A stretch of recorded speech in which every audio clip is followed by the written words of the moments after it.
Hello, I'm Brett Ratner, the director of Hercules, and I'm with... Beau Flynn, the producer of Hercules.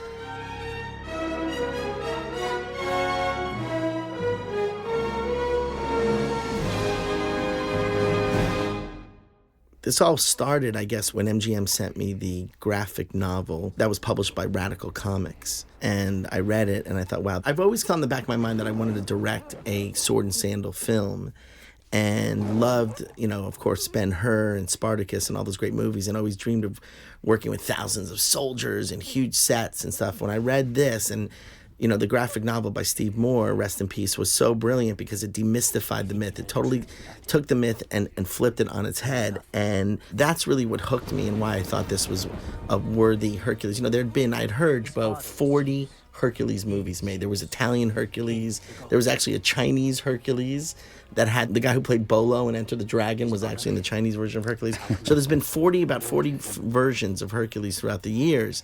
And this was the first time that I had read a version that was completely demystification of the myth, completely demystified the myth. And I thought, wow, this is worth turning into a motion picture, turning into a film. And it was a way that I can make a Hercules that is very grounded, very realistic. And what I loved about the graphic novel, which we turned in, of course, into the script. It's the real Hercules story. Well, it's the legend of Hercules. You're watching this legend unfold, and you thought, okay, you've seen this before, and then all of a sudden, we pop out of it, and it's like, that's a load of crap, right. Which was so great.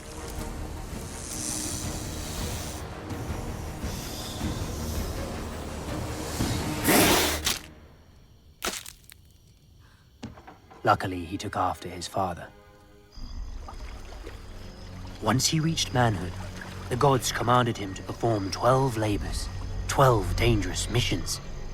If he completed them all and survived, Hera agreed to finally let him live in peace. Well, here's the Hydra sequence that I love how you directed this. What's so cool about this is that these sequences, we built these sets, and we kept that consistent through the movie. That's an actual set that we built on stage. And we used the CGI, of course, for the Hydras. Those are CGI, but the truth is, we actually did that consistently throughout the whole movie. We could have easily done this on a full green screen set, and we could have, done all those moves, all the swings of the blade.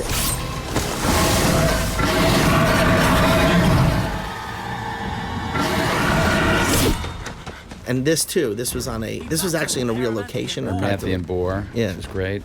So the boar is CGI, of course, and then everything else is practical. This is a real stunt right here, which I think is really well done by Tanaway. There's a tree, and then we busted through the tree, and then he flies through the air, and then he slams down and lands. This was a cave that we built, so everything was practical. I think a lot of the movies that are made in the genre, contemporary movies in the genre, are done that are very CGI heavy. So this scene would have been done on a green screen because But Double Negative, I think, did such a good job with the Nemean Lion. I mean, it's photoreal. Effects are amazing here. Great sequence. This was the first thing that they did, which was this lion, because I was worried about that. I said, if they can't get this lion right, we knew we were going to open with the lion. The lion didn't work, and when I saw the first pass of it, I was completely blown away. So Double Negative's work was really unbelievable. What a load of crap. Every word is true. And here's the load of crap, which then brings you into your world, the movie world that you created. Yeah, this is like the beginning of, okay, you think you're watching the myth of Hercules, you think you're watching legend, and all of a sudden, this is real life. What's so great about the scene is it's called the shipyard scene. And we built this actually on location. Jean Vincent built this. We were in Hungary, we shot in Budapest, and he built this from old pieces of wood and just the detail. I mean, we didn't really get to see the detail in it, but the wood has like algae on it, and it's just weathered and old, and you really believed it. This was, for me, one of the scenes that I was the most stressed about because I didn't know how the reveal of Hercules was going to work, and the shadow with the light, and Dante went down there and did a bunch of tests, and the fire, and then the smoke, because it's not smoke you can't really control. And it's such a winning shot, such a heroic shot of Dwayne here. Yeah, and he totally delivered on tone. And what I love about it is that, you think Hercules, okay, he's a badass. You're gonna watch him beat up all these guys, and then one by one, you reveal his team, you reveal his mercenaries, And you see that that's the great hook of the movie, I think, is that you feel like Hercules is by himself. That's the story we know, and you reveal it's a whole team of mercenaries that he's put together. By the way, that lion head, we went through so many incarnations of that lion head. Jenny Tamine, our costume designer, not only did such a brilliant job at designing the costume, but she worked on kind of creating that head so it felt real. It didn't feel, could have been easily very hokey. Well, that was a bold choice that you made to have him wear it, and I think it paid off because it really is so striking and powerful. We should have put it on the poster. Seems I need more convincing, Autolycus. That's why we're here. Atalanta! So here's the reveal of all our characters, one by one. Atalanta, Amphiaraus, the great Ian McShane, who's the seer in the movie. Here's Titius' reveal. Axel Haney plays Titius. And what I love about these characters is that each one has their own look, their own individuality, their own characters, their own weaponry. They have each one has a talent with each one of the weapons. And, I just wanted a raw kind of rugged. I didn't want to, it's not superhuman. It's just a kick-ass fight. And each one does their part. And they eliminate all the bad guys. And then we have this little thing where we think, uh-oh, something happened maybe to Hercules. And all of a sudden, this is something I learned from Jackie Chan, which is the guy drops and reveals them behind.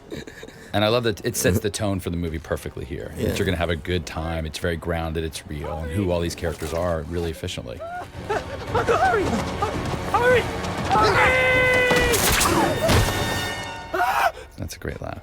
Any longer, Uncle? And the girls would finally be safe. So this scene, I think, set the tone of the movie and let everyone know watching the film, like, okay, you're going to have fun watching this movie. This movie is not just going to be a brutal, gruesome, kind of, dark version of Hercules. These guys were mercenaries. They kick ass. They were out for gold, but they actually had fun doing it all. So that was important, I think, to set the tone of the movie like that. And then here we got, part of each one of their characters here in their camaraderie, where Ian is kind of always messing with herbs and having visions, and Rufus Sewell here, who plays Autolycus, is kind of the brains of the operation. And we also reveal here that Rhys is his nephew, and that Axel Henny, who plays Titius, he doesn't speak. Right. He doesn't say a word. And Rufus is also telling him to push the mythology, push the story, make it scarier, make build it the scary. legacy of Hercules. So we get more. it early on in the film that, look, they're hyping it. His nephew, Rhys Ritchie, plays Iolaus, and he's like the first publicist ever. He's publicizing the legend of Hercules, which is making it easier. Why would Hercules want to go in and have a brutal fight when he can actually go in early? He's the front man. Iolaus goes in and literally can scare the villain, the enemy, and just with the stories, and then Hercules doesn't have to fight as much. If you're going to use those herbs, Amphiaraus, at least share.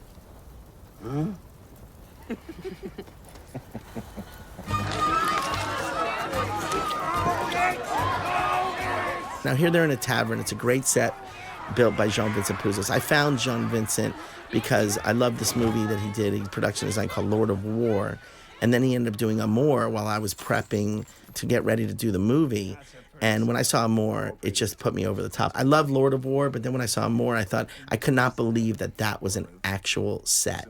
It was so real, and the textures and the paint and the detail, and I thought, I need somebody, not only that's European, because, the Greek mythology is part of kind of European culture, obviously, and education. They studied the Greek myths in Europe. But also, his design work in Amour was so brilliant. You say, how can you hire the guy that did Amour do Hercules? But the truth is, I needed somebody who can create the textures that were real and that were grounded, because there was, like I said, there was no images of 358 BC. Yeah. We couldn't say, okay, this is what the paint should look like. This is what the finishes should look like. Everything felt so real. And the minute you walked into these sets, you felt like you were in 358 BC, and that helped the actors. See? I told you I knew Hercules. You a servant? And by the way, I also love just how you immediately declare that this is a family of misfits. These guys are outcasts in the world, and they are really, really tight and close. And you lay out the messaging that Hercules wants to disappear, make enough gold, and, kind of leave the world for once and for all. And I think what makes the movie work, really, is not only the story and the demystification of the myth, but the camaraderie between these characters. Mm-hmm. The fun that these characters had.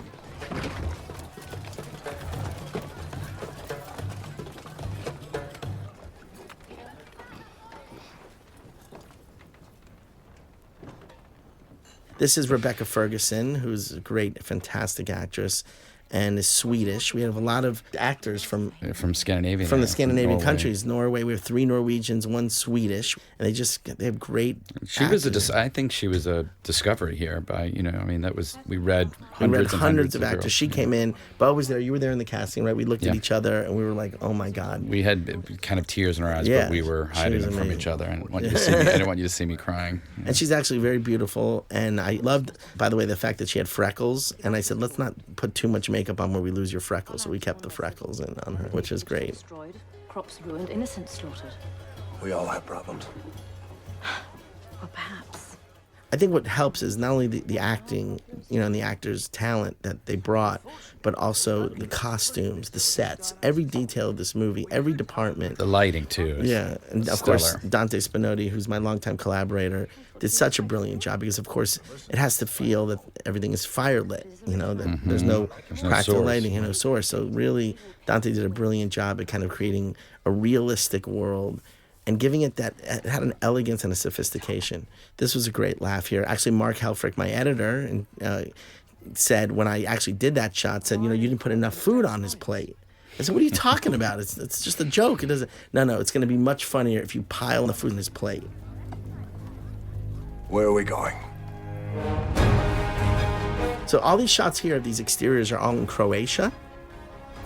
Beautiful plate photography. Yeah, John Bruno, our visual effects supervisor, brilliantly went in. That turned out great too. Yeah, to Croatia, shot these real locations, and then of course we comped in shots like this of them on the chariots, and our prop maker, who was so brilliant, Graham Purdy. Graham Purdy built these chariots because not only do they have to look great, but they have to be able to hold someone the size of Dwayne Johnson and 4 horses and 4 horses pulling along without it falling apart.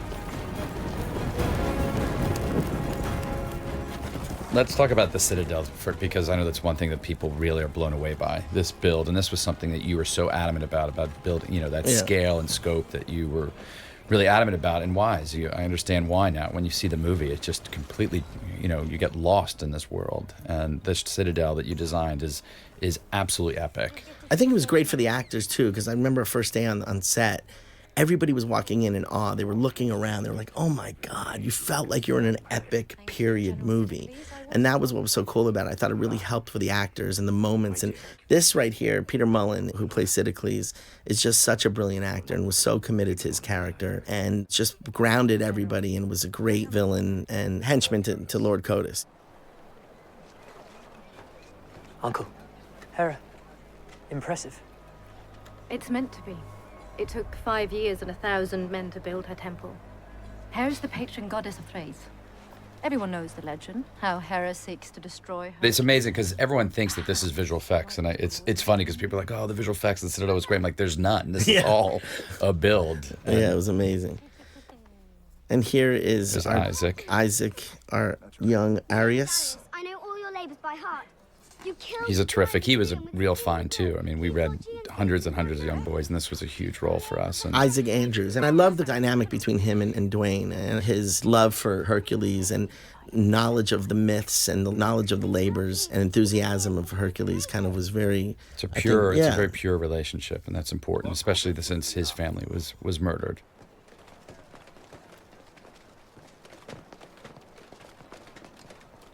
Have you ever met royalty, Hercules?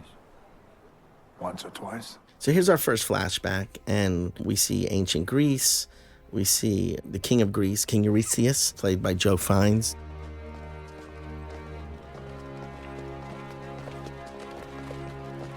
And another really stellar build here. I mean, this build is just extraordinary. And this is all white. This is marble. This shows the wealth. Of course, the Citadel is 50 years old only, and they didn't have the money in Thrace that they had in ancient Greece.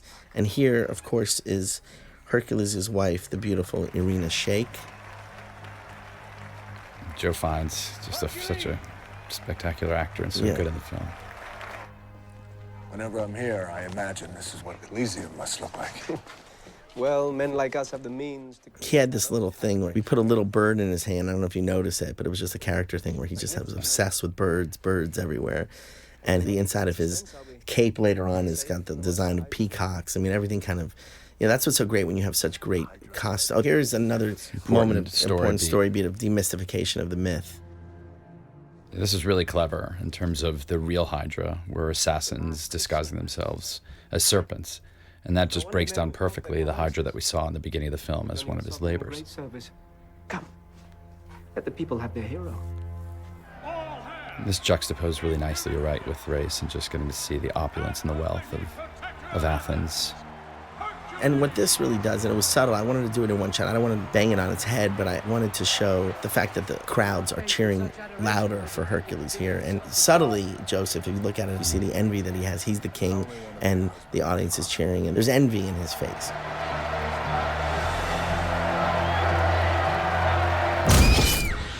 This was the most difficult editorial thing to kind of say, okay, how much do we want to show? We don't want to reveal too much. We don't want to give away everything in the beginning, but we want to show that something did happen with the family, which is part of the myth, but we don't want to say that Hercules is actually responsible for the death of his family. So we just wanted to kind of tease it there, and that was like, oh, wait a second. So now you're thinking, okay, what happened? Mm-hmm. What happened? This was a set that I walked on. I could not believe the scope and the scale. An honor to host such a legend. Lord Codus. But in legend, you fight alone.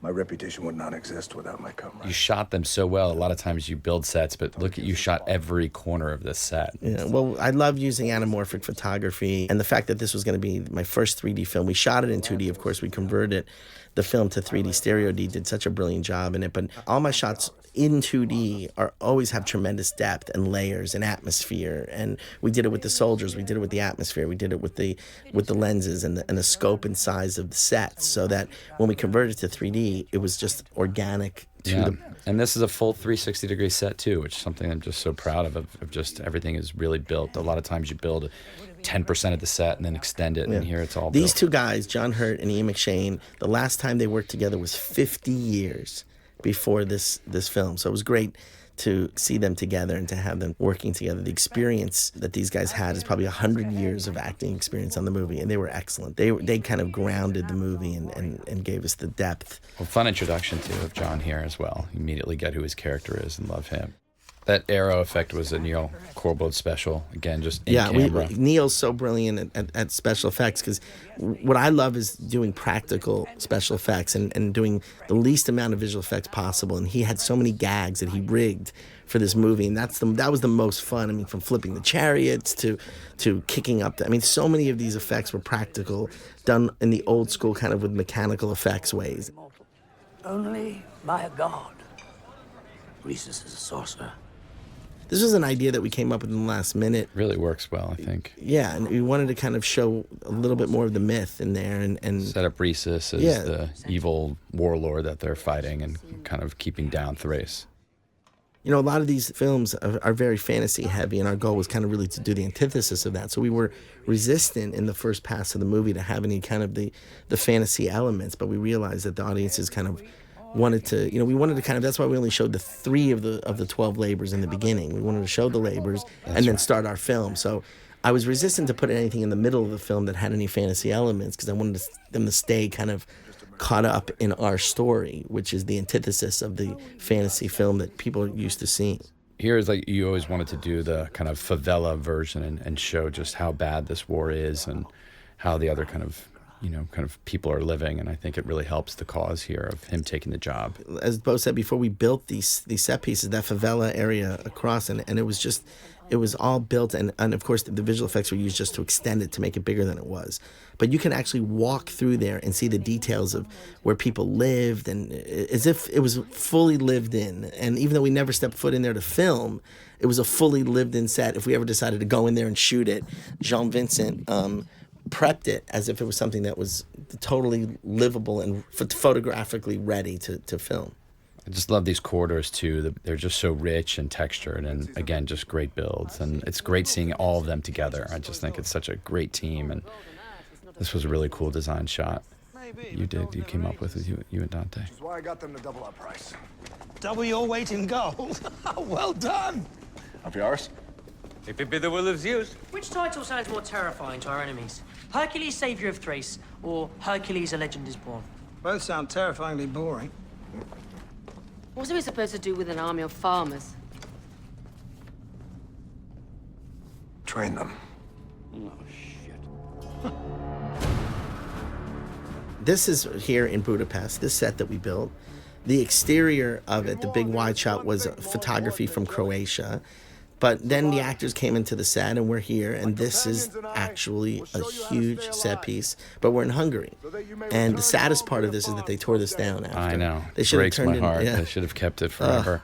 But yeah, and then also, also what you did here with we had hundreds and hundreds and hundreds of extras, and we trained these soldiers for 3 months before we even shot, and I thought they turned out terrific, and you really got a sense that these were farmers who just started to kind of put on a kind of helmet and get trained by Hercules here. Yeah, I mean, the commitment of these actors. I mean, we lost a few hundred. In the first few weeks, they quit. But otherwise, they really went AWOL. They did. They went AWOL. But we kept, the ones that stayed around stuck it through. And they were just so committed to this. And every day they would show up. They would, like salute me like I was their general, and it was so great. I'm very proud of the scope. Oh, here's Stephen Peacock, who's an actor who came in, flew himself in from Australia to read for the role of Iolaus. That was when we were casting out of L.A. In L.A. And he said, I'm just flying myself in. And he was so good in the role of Iolaus, but he wasn't actually right for the part that we gave him. We created this part for him. Stephanos. And, he's just, it shows the commitment of actors and their passion for these stories. And when an actor really goes out of his way, that anything can happen. It's a good lesson, actually. It is imperative that we strike now, given this opportunity. There you are. It's the map room here. So this was a set that we used as 2 different set pieces. We converted it. We shot first half of the movie, and then we went away, came back, and then he turned it into another feasting hall. Yeah. No stranger than the monsters I hear you face. Joe Anderson, great actor, who came in and did a great job as the scout. And there was a lot of twists and turns. Hopefully, if you see the extended version of the film, you'll see a much bigger role that he had in the movie. But ultimately, for time, we had to cut it down. But Joe was fantastic in the film and did a great job. Protect them, then there will be a bloodbath. Face Rhesus with an untrained army. The thing that I was really, really proud of was Aldo Signoretti's wigs, because in many of these movies, in these period movies, God, if the wigs don't look good, it just completely takes you out. And everybody, from every single character to even the extras, the wigs, that's real human hair. It's like, Russian women or Polish women or something. They go and they get this hair and they build these wigs strand by strand. And there's no wig line anywhere. I mean, it just feels so natural and authentic to the movie. Yeah, and they were incredible. And each one, I mean, there was a tedious process of trying on the wigs, making them look good, and and it was really an educational process for me to go through that, because I'm just terrified of wigs. I've seen so many bad wigs in movies, and we just had an A+ team across plus the the board. Wigs, plus the beards, particularly Dwayne's beard. Yeah, Paul Angelin with the makeup and just the beard. It was what kind of hair was it? It was yak hair. Yak hair, but it was from the testicles of a yak. Yes, that's why he loved the loved beard. having it on his face.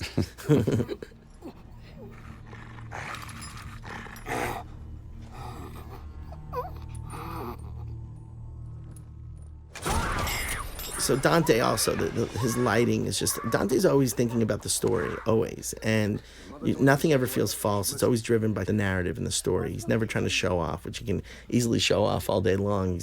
He's such a brilliant cinematographer, and he always kind of honed in on what story we're trying to tell in each scene. There's a nice beat here that I like that you did, where you stay on Titus for an extra moment, just really feel like he sees the kid and kind of thinks back to when he was a young boy, and Axel created this humanity in this character. Yeah, he brought so much humanity. Axel, to his credit, I saw a movie that he did called Headhunters, and I said to Bo, we got to meet this guy. We met with him in London. I actually offered him, I said, you can have any part you want in the movie aside from Hercules. And to his credit, he picked the part of Titus, which is a character that didn't speak. And he was also written to be 6'8", 350 pounds. And he's a tiny little guy, and he was skinny, and I go, are you sure about this? And he says, let me just send you my audition tape. And I go, well, you don't have to audition. I saw Headhunters, you were brilliant. He sends in an audition tape, and it's so brilliant. Hopefully you're going to get to see it on this Blu-ray. And it is incredible because he was commitment. I said, how can you send an audition tape if you don't speak in the movie? And he just sent a performance of him grunting. I'm so compelling. 3 grunts. Not to mention he gained, I think, like 25 pounds as well. It got huge, even though you don't really see it because it's his costume, but he put on a lot of size. You're supposed to be in bed. This was another piece of a great set that was designed by Joan Vincent. Well, I think when we walked this set, I think you were blown away, too. Just kind of, again, back to that detail that he brought and gave to you. Because, again, this is the last second you decided to do the scene in here. All of face, and no one would ever get hurt.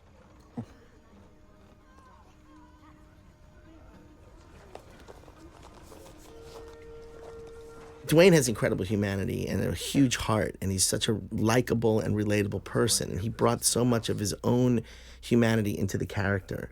And you just root for him. You fall for him. You see in his eyes here, you see the honesty. Sincerity. I mean, he's a totally sincere human being, and he brought so much of himself and his humanity to this character. He wasn't putting it on. I think great actors are fearless when they come in and do a movie, and they're not afraid to show vulnerability. And that's the thing that makes Dwayne so special, is that he's so present, too, and he just gave it up to you. He trusted you so much to kind of shape that performance. This, I think, is the biggest shot in the Citadel, just to show you the scope of it. You know, we had, I don't know how many soldiers, but we duplicated them on the big wide shots. Just a small amount of duplication. Yeah, just very tiny. They're fun together, too. Amphiaraus and... I wonder where those doors are. I got to get those doors for the gates to my house. For your house, yeah. Will they fit? I think they're too small. I don't think they're big enough. I really like this relationship, too, between the nephew and him wanting to be a warrior so desperately and him being so protective. And I think what works about the film is that each one of these individual characters kind of pays off. Mm-hmm. They each have an arc. They each have their own character. Their character resolves, by the end of the movie. And I think that's why the movie works and is enjoyable, because everyone's going to love Hercules, yes, but then other people are going to have their favorite kind of characters, and they feel for them. You're rooting for the guy who really wants to be a warrior but can't. He's the blood of Hercules, but he's smaller, and Hercules is always trying to protect him, and then he comes and has his comeuppance, which I think... One story I was thinking about with this set is every time you saw a set, you always thought it was too small, and we always made it bigger. This was the one set that you walked on, and you were like, yeah, it's about right, and it's the size of a football field. I mean, it was something about everyone that walked But wait, this even set. though I said it, I did make it, I think, 40 feet bigger. You did make it bigger. I did say, maybe after it was built, you made it bigger. After it was built, I ran into the line producer's office and said, can we just go 40 feet more in that direction? And he's like, Brett, God. We had some legends. You're very popular, and we had some legends come visit the movie, and everyone that stepped foot on that set was just blown away. Yeah. These turned out great, too, these marching scenes.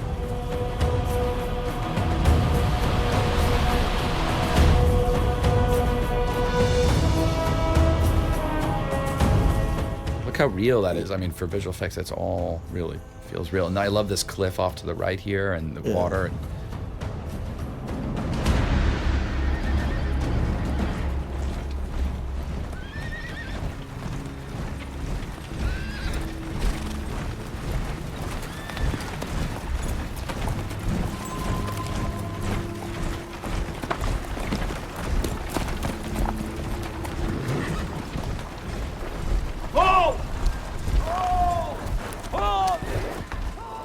And again, John Bruno, each one of the heads of my department, from Neil Corbold to my editor, Mark Helfrich, to Bo. And Alex Witt, too. And Alexander Witt, who is just an incredible second unit director, brought so much to the film. And, we did animatics for every sequence.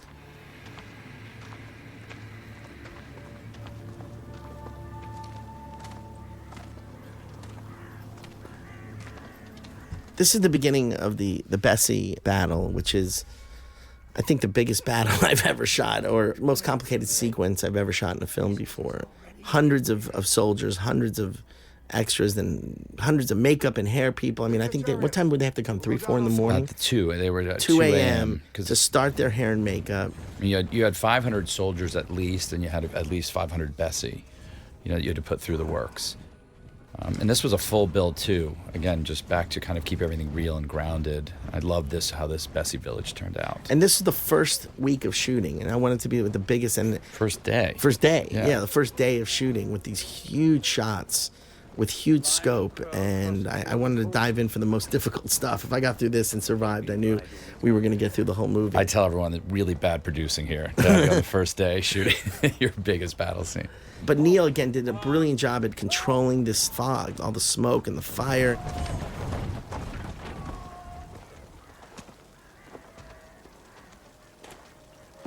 This head is rotting. A week old, at least. Yet some of these bodies are fresh.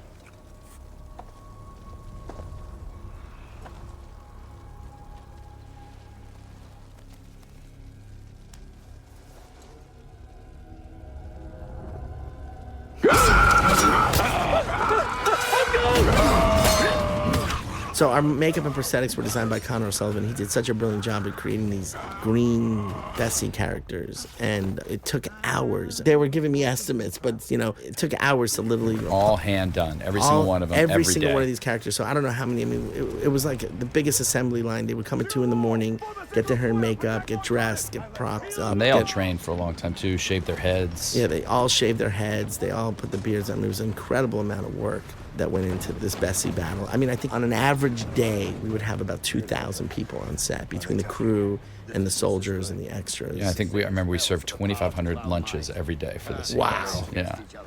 2,500 lunches.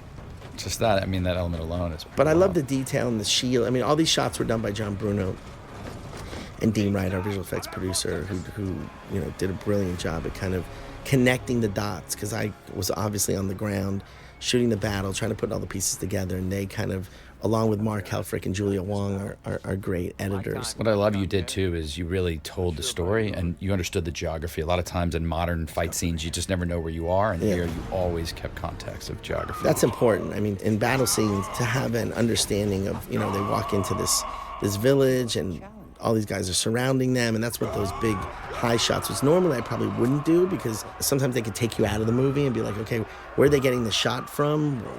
How are they that high up? Mm-hmm. But I think for the purposes, for us, we needed it to connect the dots. And then back just to story here, I love how he just kind of subtly breaks the arrow and still keeps it grounded and real. Lethal to anyone but him! Watch!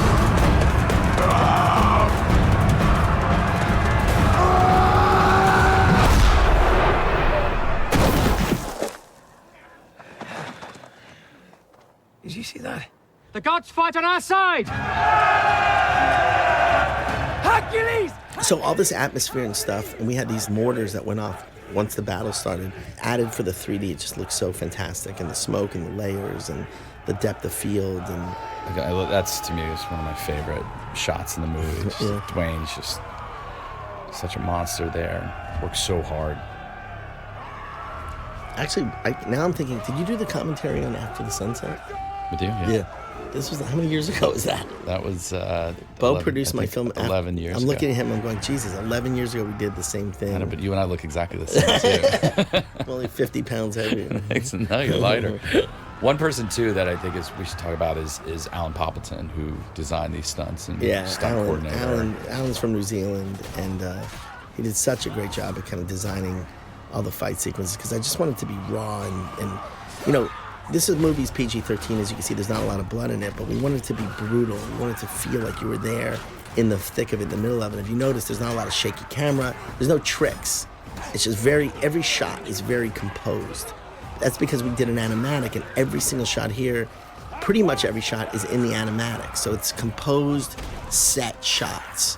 And, kind of old-fashioned battle sequences. I was watching a lot of these. I'm saying, okay, back in the day, they didn't have, cranes and gimmicks and bouncy cameras and shaky cams and stuff like that to create kind of the energy. They were just kind of really composed.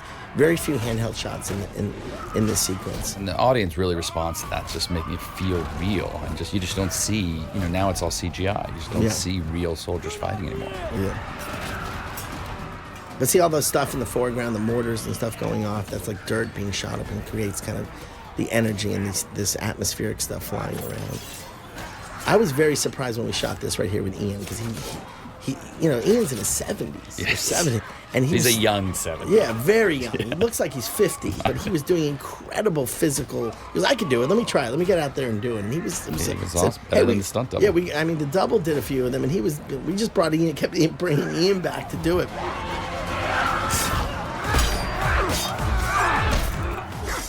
This tower was fantastic. And that's all Ingrid as well. That's her. She was so into the fighting and the training. Oh, yeah. Each one of these actors committed and spent months, literally months, training not only with the horses, but with the weapons. Ingrid had, archer experts, and Axel was training with his axes, and Dwayne with the club, and Rufus Sewell with his blades. Well, I remember with Dwayne that you said, which I thought was such a good note you said to your team, you said, I want every club hit to just feel massive.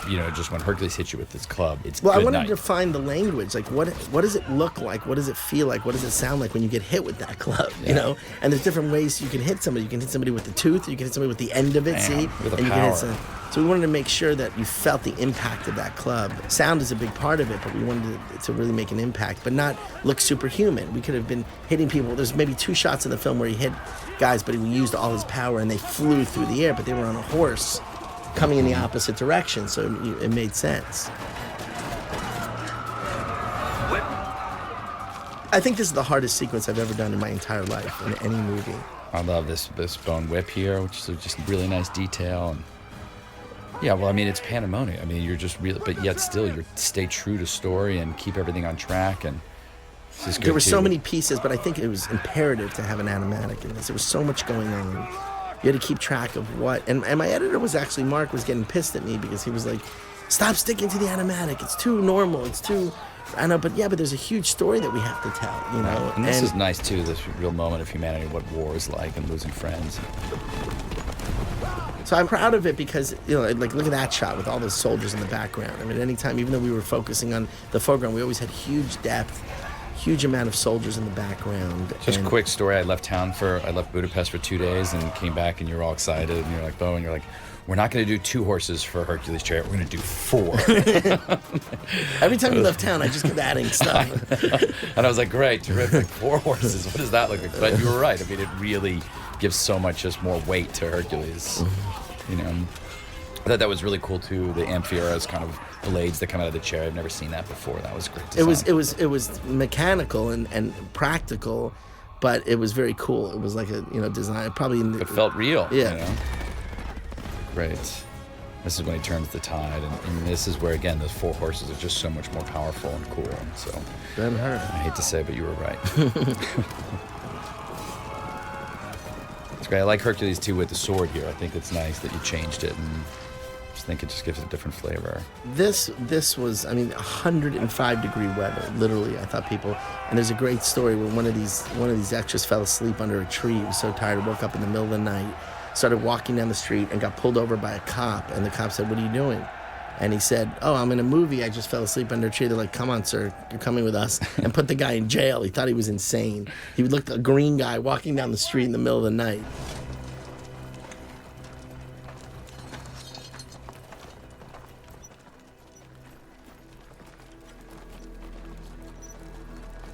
Where is Restart? I love this beautiful shot here. This was an added piece here just to keep, again, the myth alive and the Rhesus as a centaur there. Yeah. Again, just really great build. I think the film is a good balance of action and narrative and character, and it kind of goes and balances in between those stories. It's not just, a bunch of kick-ass fights and just a lot of fluff in between. And that's why I surrounded Dwayne. We hired all these great actors like John Hurd and Peter Mullan and Joseph Fiennes because we wanted to keep that narrative, really going throughout the whole film. Also, it was interesting. Dwayne's the only American actor in the movie. Oh, yeah. Yeah, which I think is amazing. Really, it's really designed this movie for the world. Cover up before your loyal army sees you bleed like a mortal. This was a great. I remember we were big losing the shot. light. Yeah. This was a crane shot. And actually, when she gets out of this... 7:30 at night. Yeah, when she steps... That's amazing about digital photography. We would not have been able to shoot this at night. This is basically night. And when the camera comes around here and you see that bright light, it looks like the sun, but it's actually the moon. See that? That's the moon. And these small intimate moments here. I mean, there's real acting in this film, and I'm really proud He's of terrific. doing it. You should. I think they're both terrific in this. And you reveal a lot of great story and great character, and get to learn about his family here. Forgive me, I forgot. No mortal can harm Hercules. And I wanted to talk about Dwayne's commitment to this character. I mean, it's funny because the first time we met, he calls me and he says, I want to come see you. He comes over to my house, sits on my couch, looks me in the eye, and says, Brett, I was born to play Hercules. When he first came to Hollywood in the late 90s, he was just a wrestler, and he started asking everybody, is there a Hercules movie around here? Because Steve Reeves was like his hero. And it's just, he always had in the back of his mind. And then when he heard that I was doing it, he was like, oh, I got to go see Ratner and make this happen. And so he actually said to me, after he says I was born to play this movie, right before he leaves, he goes, Brett, I'm really going to train hard and work out really hard. And he was coming off of Pain and Gain. His shoulders were up to his ears. I mean, I've never seen anybody bigger, but he literally transformed his body from Pain and Gain, where he looked like just a beefy kind of bodybuilder, to a lean, ripped warrior.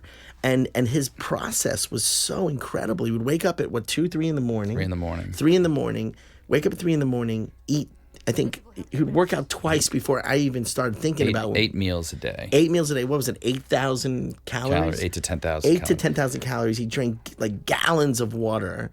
Well, it's funny you say that about Pain and Gain as a bodybuilder, because he still wanted to look like he was this size without using weights. Right. Just from terms of being a warrior. And he put on, I think, 30 pounds of muscle for this movie. And to do that and hold it for that long is just extraordinary. He really gave it his up. commitment. I mean, the food he was eating was unbelievable, and I felt so guilty because I'm eating candy bars and chocolate the whole time. And I mean, I almost got diabetes on this movie. I ate so much chocolate, And I every time I would run out of my tent to give him a direction, I had like a candy bar in my hand. And I felt so bad because he was eating just like fish and rice, and he put some sauce on it. It looked terrible. I mean, it was terrible, and I felt so bad.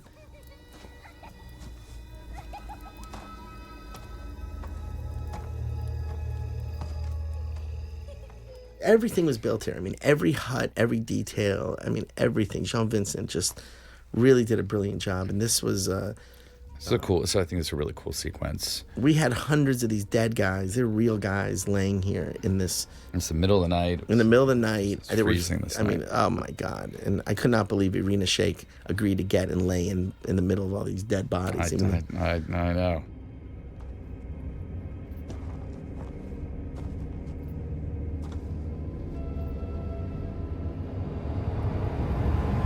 We were in the middle of nowhere in Hungary during these location scenes. Cerberus turned out, I think, really well too. Double negative, and the monsters they've created, pretty spectacular.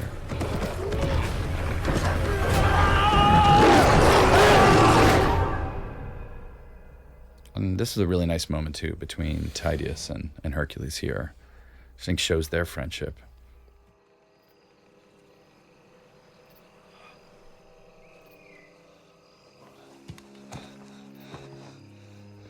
Dante again, with the moonlight and just the right amount of brightness versus darkness, and the contrast is just, really incredibly executed.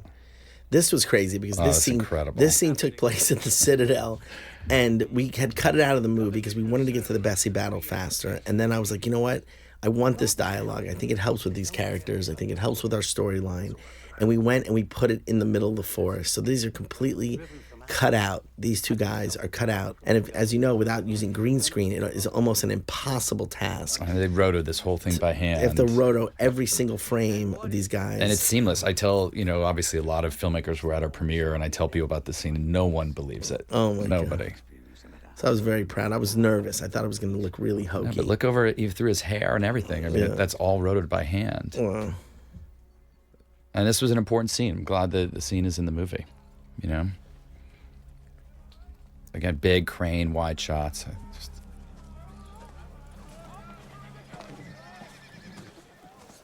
Room for one more in your company?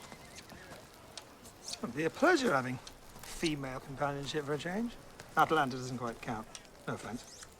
If only your manhood was as long as your tongue. This is just a great scene. It really kind of, it's exposition, but it really helps us understand what's going on in the film and the narrative that we're trying to accomplish here with, is he or is he not responsible? I loved leaving the question mark. Was he responsible for the death of his family? It's a simple scene, but actually I love the way you shot the scene. You had a few cameras, and everyone felt very dialed in this day. I thought the performances were really nice. I thought Rufus was excellent, Rebecca, and I love how you hide Ian from the scene and he kind of pops up later. But I know this is a really strong performance scene.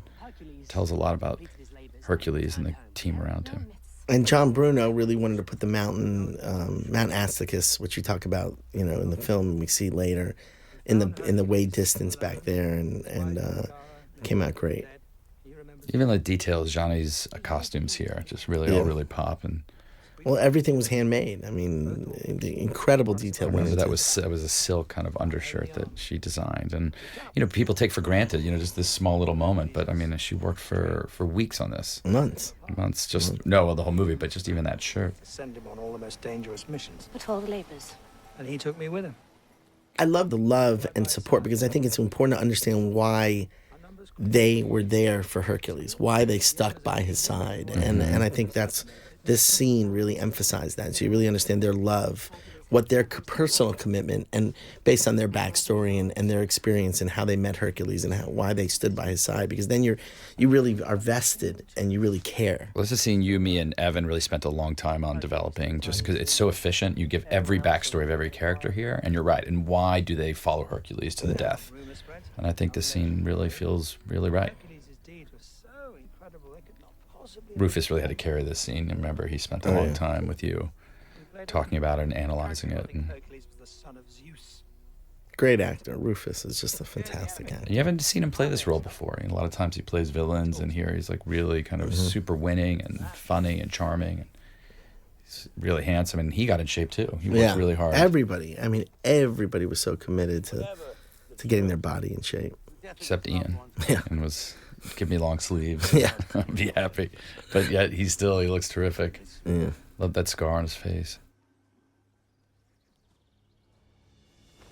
And this is great. Just great story moment leading into training. Soldiers of Thrace, and behold, when Hercules gives an order. This scene has Stephen Peacock and Nick Moss, who brought some humor to their characters, and it was fun. And they just had incredible chemistry from the beginning. They're great actors, and they were with us the whole run of the show, and great sports, and super committed too. Stephen Peacock was on the show Home and Away in Australia, where a lot of big actors came. Who came? Chris Hemsworth came from Home and Away, and also Heath Ledger. Heath was on it. Yeah, no, everyone comes. It's been on the air for 25 years. Yeah, and so Stephen's one of the stars of Home and Away, and he's just a fantastic guy. And we wish I had more for him doing the film. He's gonna pop in a big way. So will Nick. He comes off great off the movie. Yeah. Well, much as birds take flight, so too are these shields lighter than air. It's in the fibers. Here, try on the helmet of Hercules. I thought this was a fun scene. Reese did a great job with this scene. He just understood the tone of the movie and understood what his job is. Like you said, he's the first publicist. I mean, really. First PR guy. Weaves the legend here nicely.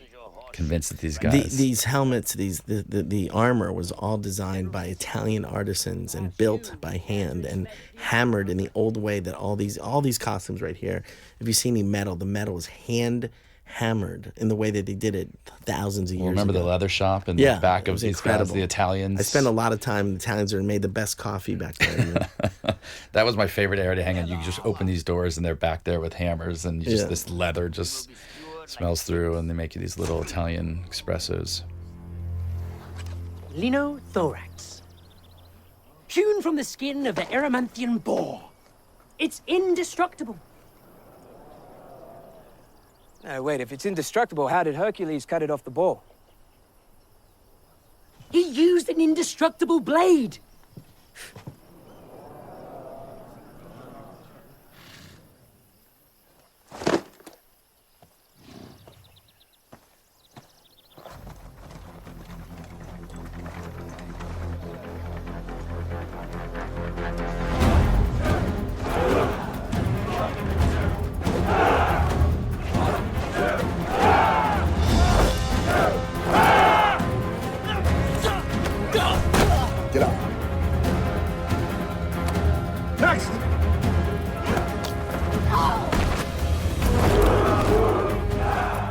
story that we wanted to tell was that they were not great soldiers. And then, of course, through the training, they got better and better. And the next battle was where they completely kicked ass and very winning. And all this stuff was just very grounded, very practical.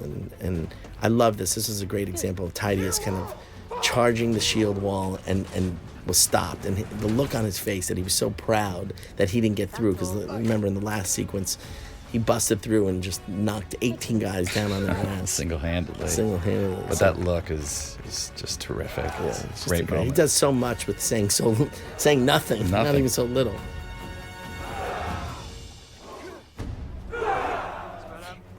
This is a shot I'm really proud of. I was actually struggling trying to figure out how do I tell the story and where do I place Rhys, his character Iolaus, but we put him behind the tent and then in the same shot reveal that he's being watched by Sidicles. So I was very proud. And as he goes, the camera takes him off across, and then we reveal, and then we see that he's foreshadowing of what he's going to do to him later. Yeah.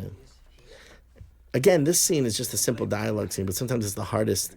Sometimes the simplest scenes are just the hardest scenes. We came back and did a few shots. We shot a full day in this tent. And it was just, we were supposed to be like half a day. Half a day. But again, still, I love that's green screen on stage, and I think that feels really real. It plays great. It's very hard to get through it. Very hard. Tight quarters is always challenging. Yeah. We'll go through the forest and they'll never see us coming. It'll slow down our chariots. A gamble. I have a plan.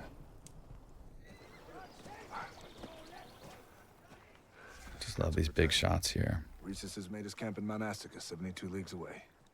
Yeah, tremendous amount of depth. And I love the scenes between Ian and Dwayne. It just shows the relationship, the dynamic, the humanity between these characters.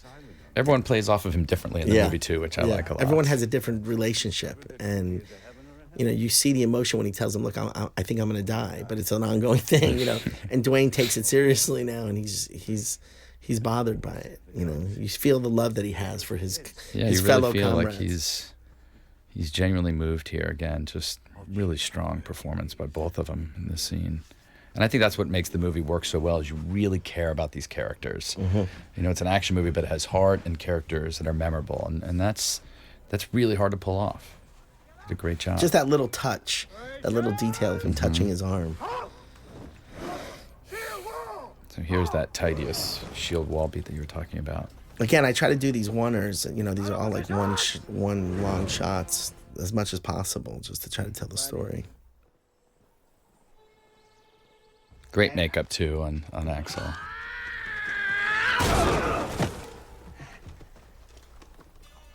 That looked like he's proud, and then he smiles at his guy. Like they're ready now, and that's great. That's a great way to take us into the very marching. Winning.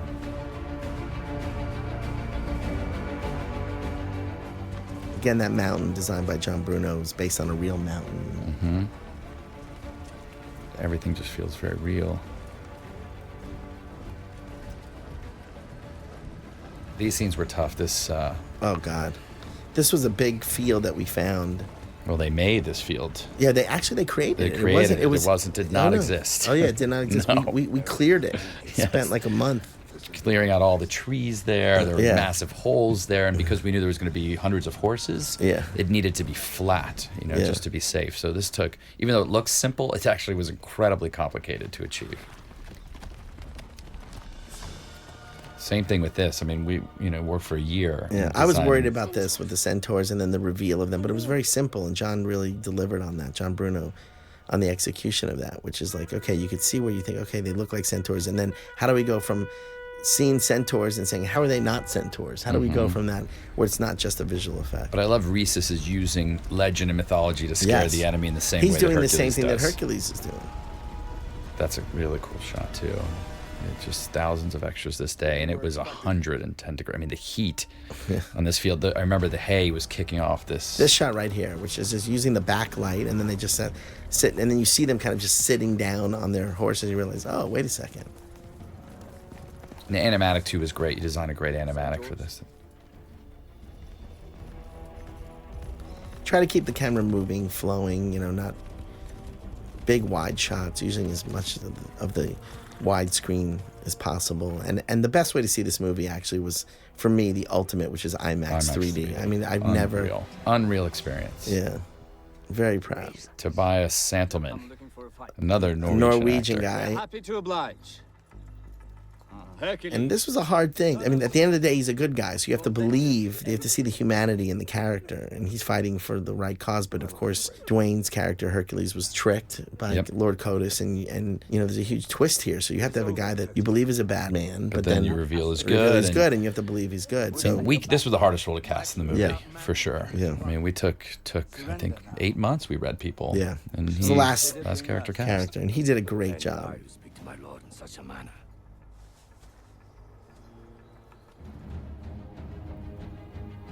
Dwayne knows how to do the close-ups better than anybody. He does. He knows when it matters. It's still terrifying. You just don't want to make him angry. Yeah. You know? But also all the horse work too. Greg Powell and the horse work. Oh in yeah, this film, Greg Powell, our stunt coordinator, did a great job, and he's a horse expert. And he trained those horses to fall down. That's all. The horses are more cooperative than the actors, actually. Some. In this moment, on this day. This speech, you know, we wanted a kind of a winning, inspired kind of thing, but we kind of overrode it in the beginning. It was a little much, but I think it lands perfectly here. Yeah. I think Dwayne gives a really inspirational performance here.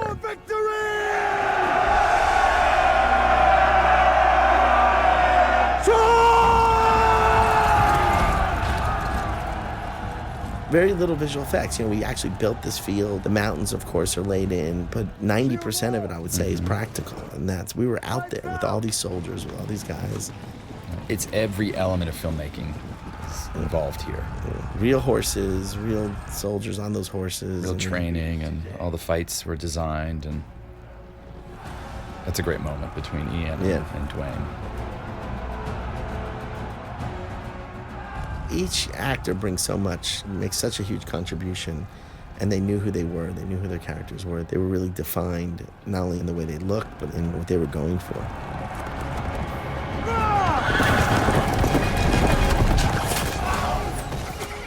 This was your idea, actually, to have him come out of the trees there, which I was struggling with the reveal of that. And then, remember you said, let's have him come out there, and it really worked. I think it really played. I think you don't know what's going to happen. By the way, this is the thing that blew me away. This is my favorite shot with all these horses that are just falling over.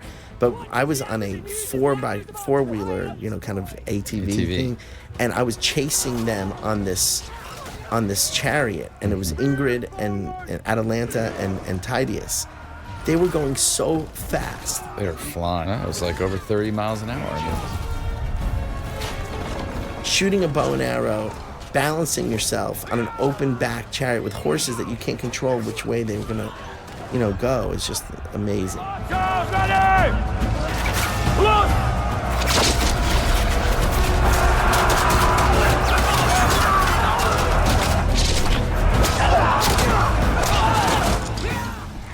Yeah, you can feel the speed and power of it. And look at, again, that's just her commitment. Yeah, this was a great, that really felt exciting and real. I love that it's daytime too. I just think it's like you get to see everything, and there's no tricks, you're not hiding anything.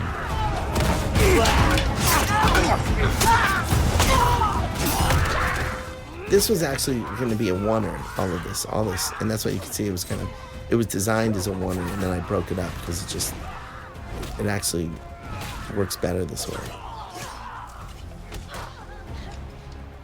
And that cliff too, I mean, you know, it's so important to feel like you were down on a cliff, and all the perimeter visual effects I think look really good. That's a cool shot.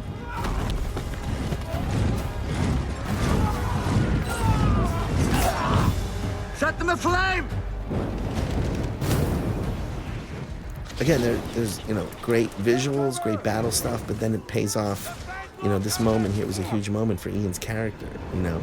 Well, remember, this was going to be at Atlantis. Oh, really? Yeah. Oh, I forgot about that. Yeah, remember? And then it was shifted to Ian. Just felt like, again, he thought that he was going to have the flame in his heart.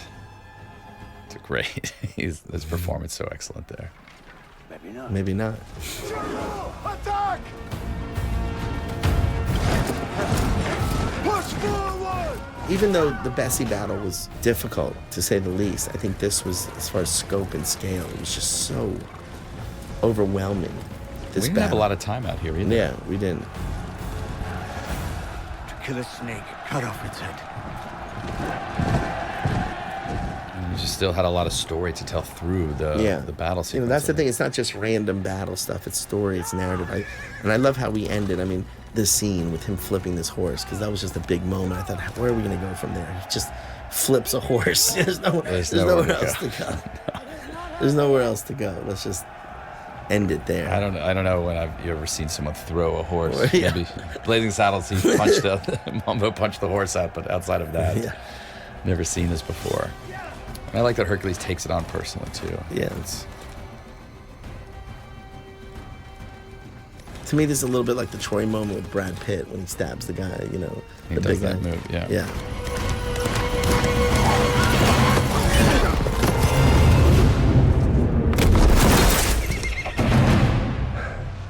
Fucking centaurs.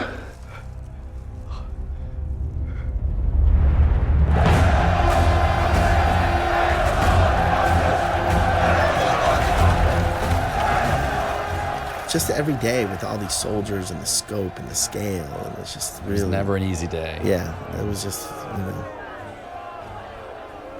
the intimate dialogue scenes were kind of boring. Now I remember this was fun.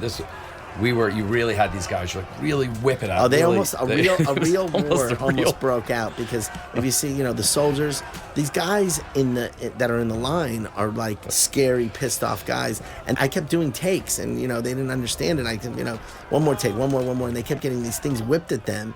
And they literally, all these guys, there was only 8 of them or 10 of them or something, I think 10 or 12 of them.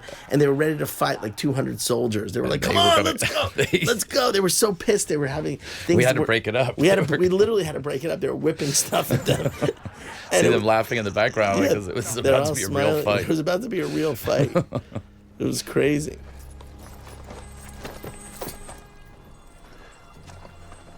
Pivotal moment here for the story, right? Where he tells him that he's burned no villages. He's fighting on the wrong side. I burnt no villages. Then who did? It's the first time you realize that Codus and Sitalces maybe are up to some no good here. Mm-hmm. I love the turns in the movie, and that's what made it so interesting too in the film. Not just demystifying the myth, but also just kind of tracking Lord Codus's story.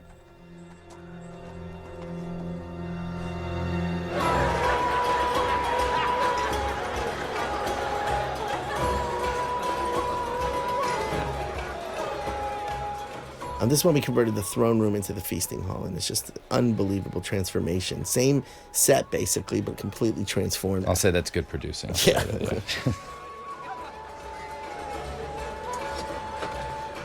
Where are you going? I'm taking some water to the prisoner. Sit down.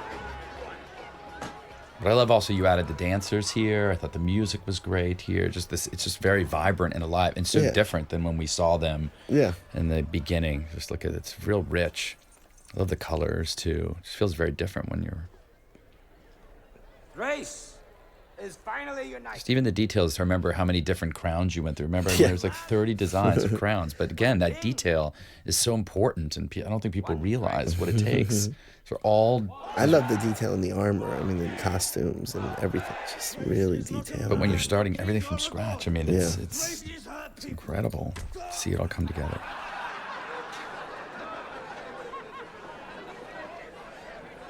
Who cares what Rhesus claims? Our work is done. Rufus staying true to character here. Just get the gold and get out. Dwayne tells a great story here with his eyes. Don't do anything foolish. Where are you going? I remember this scene coming up now. In the hallways. Isn't it one of the last things we shot It right was, here? yes. It was his last.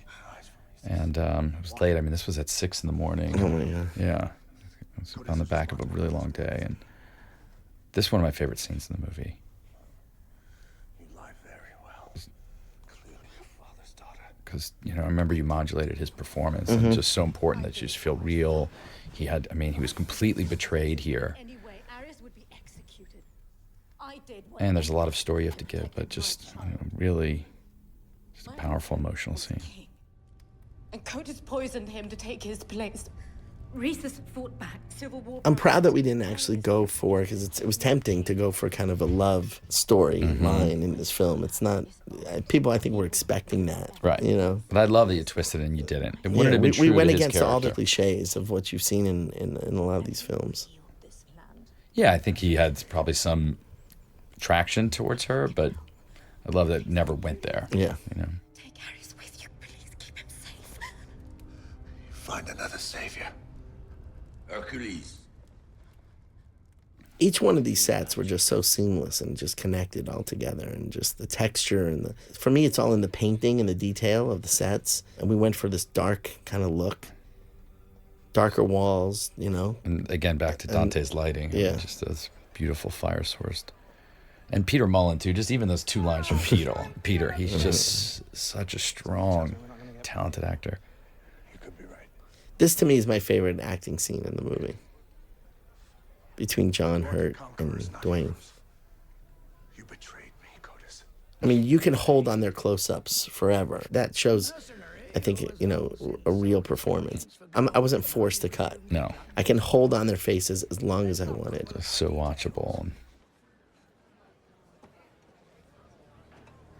We all know your legend. And I love this 50-50 shot. When I was a general in the army of Thrace. The balls on John Hurt, too. I mean, Yeah. it just... You just see the real Lord Codus come through here.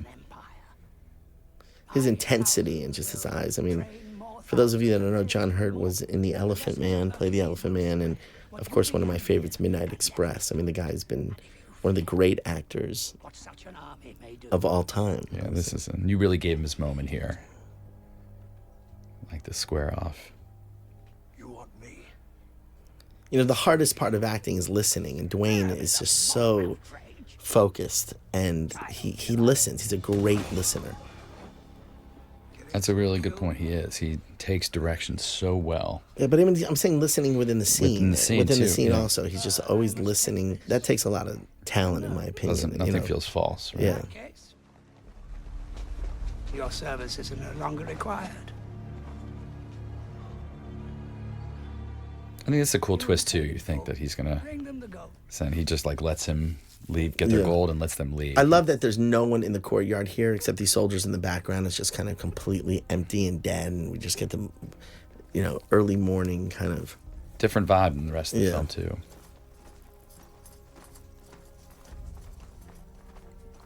I love how you utilize this set, too.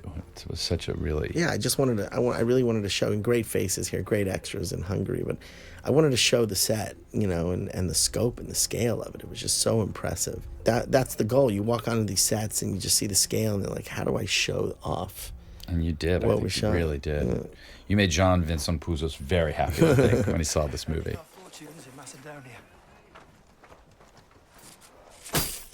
Take mine too.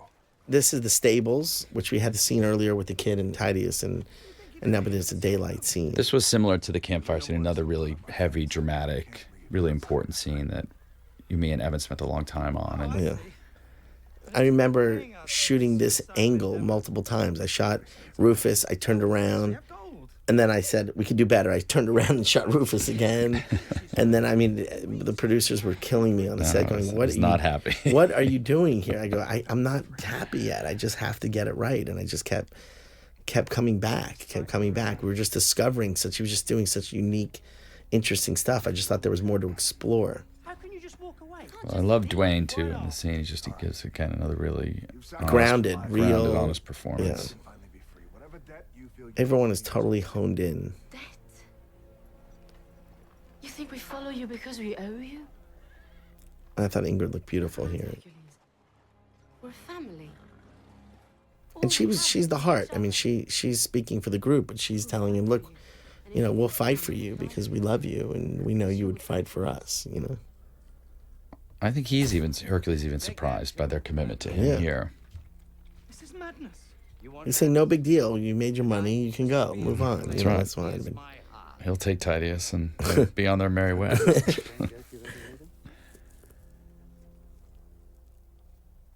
I think we spent a lot of time developing the characters, and that's why I think this scene works. If not, I don't think you would buy it. You wouldn't care. This would have been cut out of the movie. Cause, especially as we head into the... But actually, the hardest scene to edit, I would say, for me, just kind of nailing in on the tone and what we wanted to express, and not to be too overly sentimental or too corny or kind of show too much emotion, but kind of walk that line and get the exposition through and get the story in, but really try not to milk it. I like that moment. I always felt I was always moved in the moment between him and his nephew there. I felt really nice moment. And again, Autolycus stays true to his character here. He is driven by gold. He is a true mercenary. Yeah. And this is a real morality turn for Hercules here. He really shows real heart for the first time, probably. I mean, since his family died. He paid us to save Thrace. That's not disappointing. And that's where the movie goes full bore. The movie, from here. I think the movie really kicks in here and just till the end, just goes all the way. And I feel like when I was at the premiere, I remember sitting and I spotted a bunch of friends in the audience, and they were like kind of literally on the edge of their seat, kind of with their head leaned forward towards the screen from this moment on. It just kind of kicked in for them. And they were just, I felt like I got them. They were like focused. They were focused. That's right. You were into the story, and again, we were talking about characters. You care about these guys, and you want to know what's going to happen. And right. This, I think, was really done. Hercules really did this for Iolaus to really kind of make sure that he kept him safe. I think if Iolaus were in the scene, I think they would have gone all the way. I invite you to join me. You refuse. I order you to leave. And we had to walk the line with John Hurt's character here, Codus, because we didn't want to do the mustache twirly, villainous kind of, we wanted to kind of walk that line and kind of reveal his evilness and his plan as it went on. Yeah, it unfolds nicely. You're right. You think he's bad, and then you realize actually he's going to keep getting worse and worse. I love how they fight. They'll fight for him. And he really headbutted that guy, actually. Yeah. You remember, he knocked that guy out. That was real. But that's what's tough, man. You want to play everything so real. Like, things rare happen. When the actor knocks out the stunt man. Axel Henny, he's got a very hard head.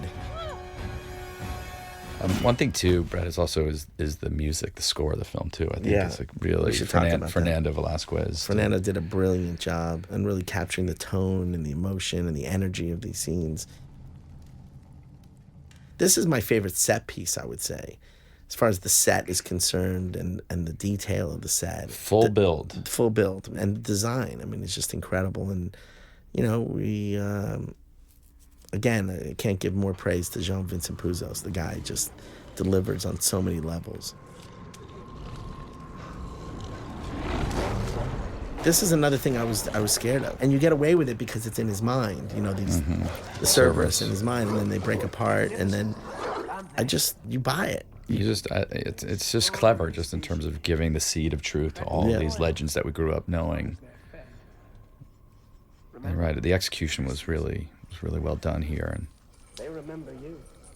Joe is so much fun to watch. Yeah, this was such a fun sequence to have watch you direct him, and John is just... And every company. I mean, not only did Double Negative do great design and visual effects for the movie, but Cinesight was fantastic. Did fantastic work. Method did fantastic work. All the companies that we worked with just really delivered above and beyond across the board on the visual effects. And again, used to enhance the story. I mean, the creatures were, I think, the thing that I was most worried about, and that was 100% delivered in my opinion, where you totally bought it. Very photoreal. Very photoreal, and that was something you were unrelenting about. The wolves were there. You drugged me.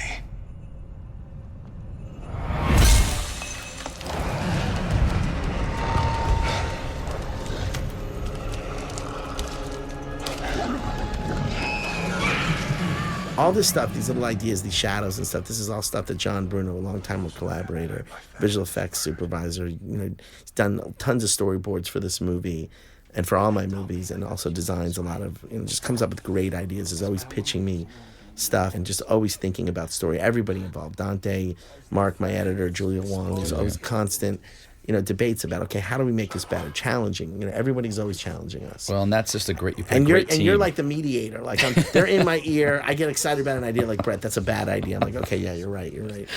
Without you, there'd be a lot of bad ideas.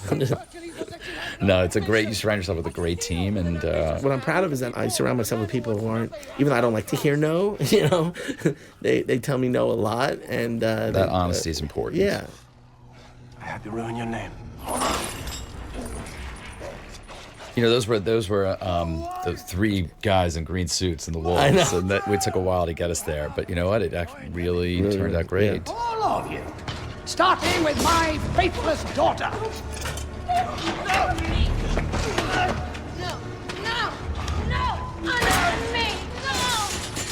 She's your own flesh and blood! I will raise Arius to be my worthy successor. You stay away from my boy! You monster! You bastard! You are a monster! No! You are not a man! You are thief! Who are you? Stop! Are you a murderer? Damn you! I curse you! Are you a mercenary who turns his back on the innocent? Stay away from my son! Are you only the legend? Or are you the truth behind the legend? No! Father, please! We believe in you. By the way, kudos to Mark Helfrich and Julia for this sequence and just the parallel action and the cutting and the back and forth. It was just, I think, incredibly well executed. And so you can see almost where Dwayne is kind of fainting here. He just puts everything in it. This is such a powerful scene between Ian and Dwayne. Just, you can see right look in his eyes there. There's nothing fake. That shows you his commitment. He was just so... And this is the seminal Hercules moment right here. Physically committed to this character. Come on, it's awesome. That's one of my favorite moments. Very well edited and very proud of that sequence. And it's cool. It's like every department comes into play here. Yeah. Special effects, visual effects, costume, production design, stunts.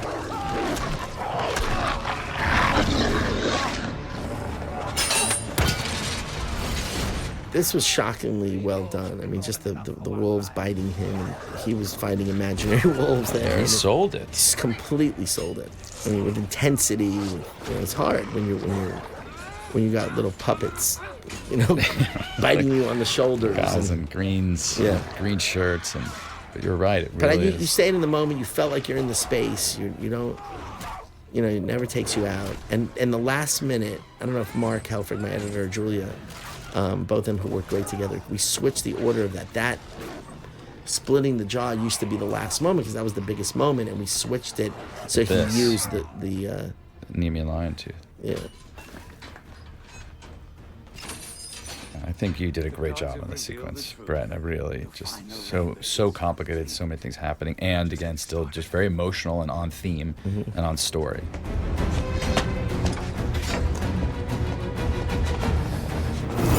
Doesn't take a vision to know what's waiting for us up there.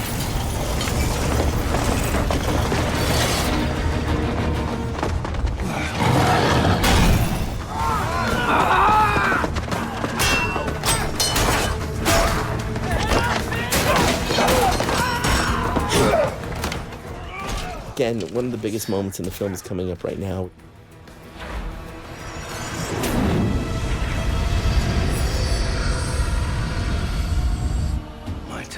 And this stuff, again, normally I would not do this stuff. We're flying through the air with but you needed this moment. But you needed this moment. It was just such a huge audience-pleasing moment, and huge laugh and fun, and just pays off their relationship. Pays off the relationship in a huge way.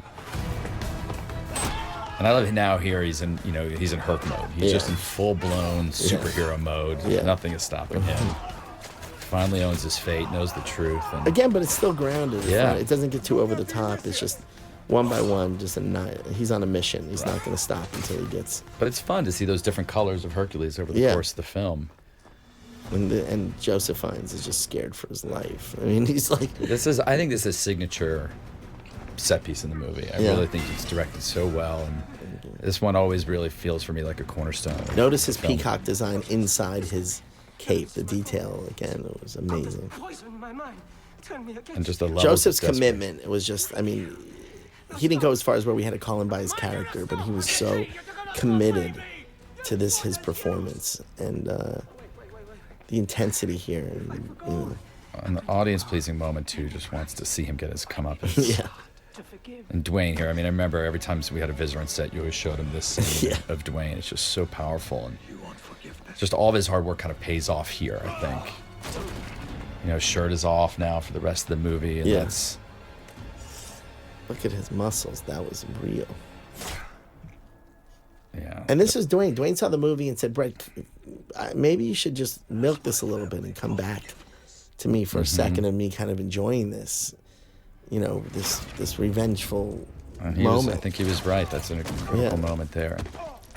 Oh, that was a great stunt. Tanaway is Dwayne's double. Tanaway Reed. And he just goes for it. I mean, he risks his life every time we do something. He just That's a terrifying stunt. He got pummeled going down those stairs. That was real. Smacks his head on the floor.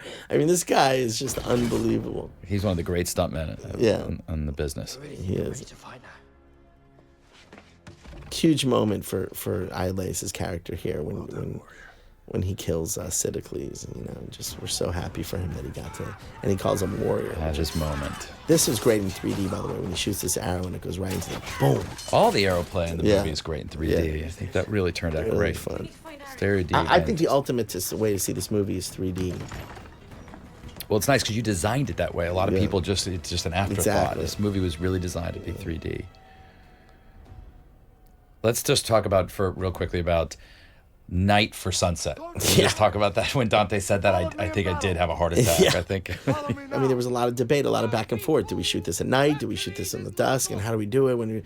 And we shot all these sequences at night, and Dante lit for sunset at night. And it was just like, oh my God, how many lights do we need to make it feel? 4 giant...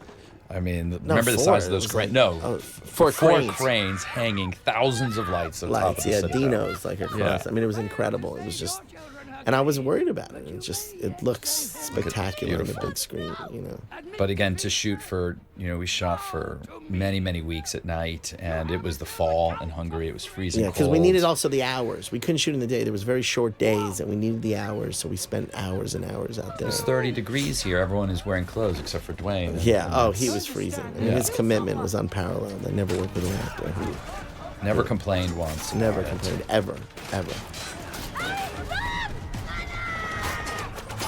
This is fun, watching Autolycus come back. Yeah. The classic movie moment, and that's a great line it delivers. And you can see the arrows here, I think, all VFX arrows.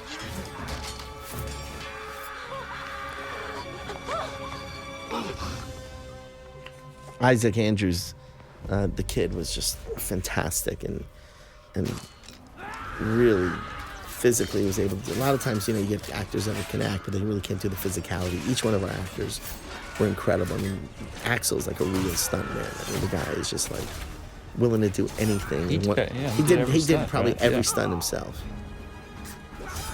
Made it so believable, so real. This is a gut-wrenching moment, and the audience hates to see. They fell in love with him. They hate to see him die here. And just great relationship between Hercules and Tydeus. And you start to see, again, Codus is maniacal. He starts to become insane. He starts to just get unraveled and lose it. And thousands of soldiers and 6 of these guys, and they couldn't even get to them, and they just kept, and it's believable. You buy it. Also, Dwayne here, I mean, just carrying dead weight, really carrying Axel here up the stairs, and there was about 200 stairs here. Yeah. Just really, really impressive stuff that, sometimes gets lost in the movie, but... I love the scope of the shots, and was very proud of how we were able to kind of capture this scale. Complicated, yes. Really challenging. All the fire stuff, and you fought really hard for the fire in the movie, and I think it was critical. And it's brutal and it's violent, but it's real. It's real. It didn't feel like gratuitous. And the one thing too is people think that's actually real fire with some CG augmentation, but that's all in camera, and that's very hard to achieve.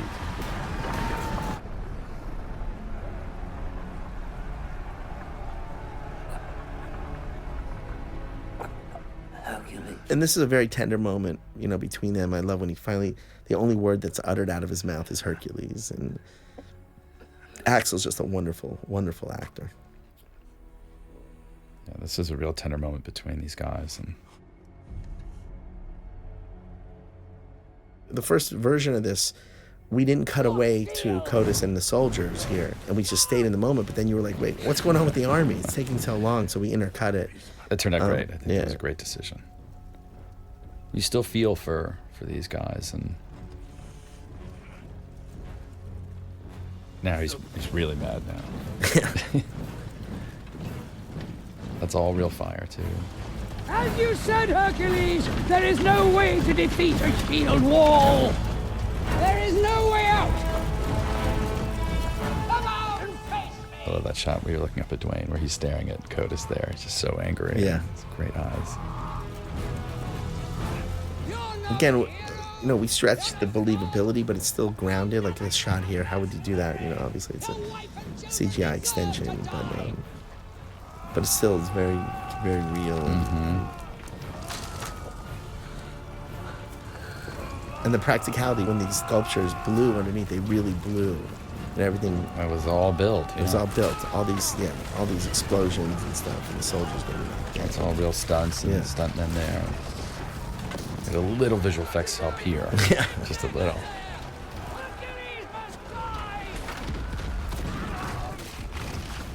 But I think it's a fun, really satisfying kind of ending for Lord Codus. Yeah.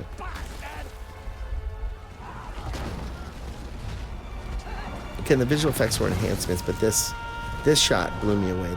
This next shot coming up, which is this huge scale and the soldiers running, it just tells the whole story in one shot, and it ties it all together for me. Such a great team, such a great crew. Everyone works so hard. I mean, it really is. This is the epitome of filmmaking. You know, I mean, it's just so satisfying to sit here with you and watch this film and think of all the hands that contributed to and all the way even back to the casting directors, Amanda Mackey and Kathy Sandridge-Gelfond and Lucinda Sison, you know, in London. Everybody made tremendous contribution to the making of this movie, and very proud of the film, and everybody kind of delivered. They really... I really feel if you talk to any of your department heads, they'll tell you that they're so proud of the work they achieved on this picture. Yeah. I mean, we prepped this movie for over a year of actual real prep, and it was. And by the way, we had a great line producer, Ross. Ross Fanger. Ross Fanger did a great job and helped us deliver. Stepped in 1 week before production. He did amazing. He gave us everything we wanted. He really never said no and fought really hard for the picture, and you could really see that in the film. And again, just back to Fernando here, such a nice piece of score here at the end, just really big, beautiful orchestral score. To be honest, I prefer it to the legend. The world needs a hero. We forgot to also give a shout out to we call him our co-producer, Hiram Garcia. Hiram was there all the way through with us from the beginning and just did a fantastic job at kind of being our kind of the third head in the. He was in the tent with us every single day. Every single day, and delivered. Great ideas and so supportive of the process. Has a great eye, great taste, and great mood every day. Every day, positive. Every kept single you and I day. in good moods. Yes. And that's hard. 95 days of shooting, and this credit sequence really, I think, turned out great, particularly in 3D, and continues telling the story. I love when the credit sequence actually has meaning behind it. It's not just gratuitous. It was done by Deva. Deva Studios. Deva Studios did a great job at designing this. They did it in a very short period of time, and they completely delivered for us on this. We were giving them notes not 2 weeks before the release of the film. Yeah. And you know what? It was like the spirit of the movie, though. No one complained. They just got it done. Yeah.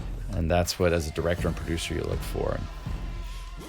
And then we had this great song, Jungle here, Randy Spenlove and Paramount guys delivered for us. And a great team at MGM and Paramount, and really supported you. John Glickman, who produced all my Rush Hour movies, was the president of MGM. And Adam Rosenberg, just all these guys, incredibly supportive. And of course, the big boss, Gary Barber, and everyone at Paramount. It was just a great experience across the board. Each department, everybody believed in this movie from the beginning, and kind of gave us all of the things we needed to kind of deliver a movie. I mean, this movie was not cheap, but we put everything up on the screen. Well, for a movie like this, it actually is an incredible accomplishment. I mean, movies normally made for double the price of what we did. And you're right. I mean, from MGM and then, from Gary, John, and Adam Rosenberg, and then Paramount, Adam Goodman and Mark Evans, Rob Moore, and Josh Greenstein, and his whole team. It really makes a huge difference when you're supported the way we were. And of course, tremendous gratitude goes to Barry Levine and Jesse Berger for publishing the first graphic novel of Hercules, which if it wasn't for that graphic novel, this film would not exist. It doesn't happen. That's the graphic novel that I saw that I just thought, wow, this is worthy of getting turned into a movie, and is the reason why my dream came true to ultimately do an epic sword and sandal movie, and I'm grateful to those guys for publishing that graphic novel. And thank you, Brett, for taking me along on this incredible ride. I mean, you directed the definitive Hercules movie. You said you opened with there were 40 Hercules. Well, this is the one of those 41. Especially for this generation. I mean, for Dwayne, Steve Reeves was like a hero to him. For me, it was Schwarzenegger, right? Not his role as Hercules, but just him as a Herculean kind of. And I think Dwayne defines the Hercules for this generation. And I'm sure there's going to be 50, 100 years from now, there's going to be many more incarnations or variations for that generation that exists. But I think Dwayne is the definitive Hercules, and that's what I'm most proud of, is that not only was my dream able to come true to make a movie of this scope and this scale, but the truth is that Dwayne got to see his dream come true, and that means a lot to me. So. Well, you made that happen, and I feel bad for anyone that plays future Hercules behind Dwayne Johnson. I mean, it's just really, what an honor to be part of Dwayne Johnson-led Hercules with you behind the camera directing. And, exciting.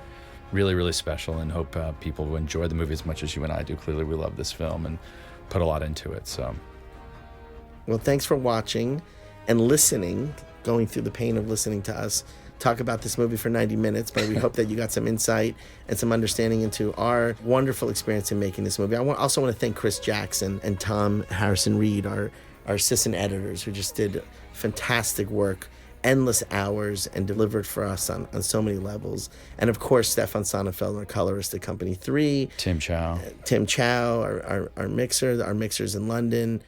And Kasha for really keeping it all on track, Kasha. If not for you, I don't know if we get through the movie. So thank you. And thank you for Wendy Jacobson, my executive, who's been from the very beginning of this movie. And everyone at Rat Pack Entertainment, John Chang and Augustine, and everybody across the board was a big part of making this movie. Making the movies is a very difficult, grueling process, and it was a complete collaborative effort from everybody, every single department, from the camera operators to the props to the assistants to the scenic painters, to the wolf handlers. Everybody did their job across the board, and we are completely grateful for everyone's hard work. So humbled when you see all these people that contributed to the movie. God, it's unbelievable. It's unbelievable. Unbelievable. What it takes to make a movie like this is very, very humbling. Thank you.